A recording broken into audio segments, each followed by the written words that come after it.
বাংলাদেশের চলচ্চিত্রের জনপ্রিয় মুখ শাকিব খান। তার গল্পটা শুধু একজন নায়কের নয়, একদম শুরু থেকে উঠে আসার গল্প। ১৯৭৯ সালের ২৮ মার্চ জন্মগ্রহণ করেন তিনি। তার আসল নাম মাসুদ রানা। শৈশব ও কৈশোর কেটেছে নারায়ণগঞ্জে। ছোটবেলা থেকেই সিনেমার প্রতি একটা আকর্ষণ ছিল তার, তবে শুরুটা একেবারেই পরিকল্পিত ছিল না।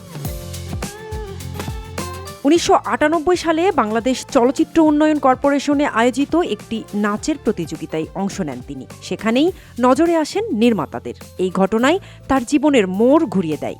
শুরু হয় তার মিডিয়ায় পদার্পণ। এরপর তিনি অভিনয়ের সুযোগ পান এবং ১৯৯৯ সালে মুক্তিপ্রাপ্ত সিনেমা অনন্ত ভালোবাসার মাধ্যমে বড় পর্দায় অভিষেক ঘটে।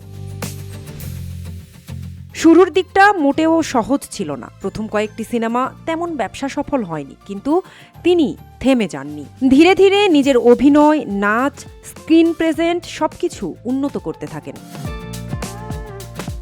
এরপর শুরু হয় তার তারকা হয়ে ওঠার যাত্রা। ২০০০ সালের পর থেকে তিনি ধারাবাহিকভাবে কাজ করতে থাকেন এবং একসময় হয়ে ওঠেন ঢালিউডের শীর্ষ নায়ক। গ্রাম শহর সব শ্রেণীর দর্শকদের কাছে জনপ্রিয়তা পান। শাকিব খানের শক্তি ছিল নিজেকে সময়ের সাথে বদলে ফেলা। একই ইন্ডাস্ট্রিতে এত দীর্ঘ সময় ধরে শীর্ষে থাকা, এটা খুব কম অভিনেতার পক্ষেই সম্ভব। শেষ কথায় বলা যায়, নারায়ণগঞ্জের এক সাধারণ ছেলে নিজের চেষ্টা আর লেগে থাকার শক্তিতে হয়ে উঠেছেন দেশের সুপারস্টার।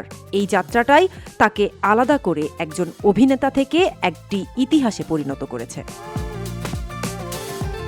ক্যাপ্টেন্স এন্টারটেইনমেন্ট, মুনতাজি মুন, ঢাকা।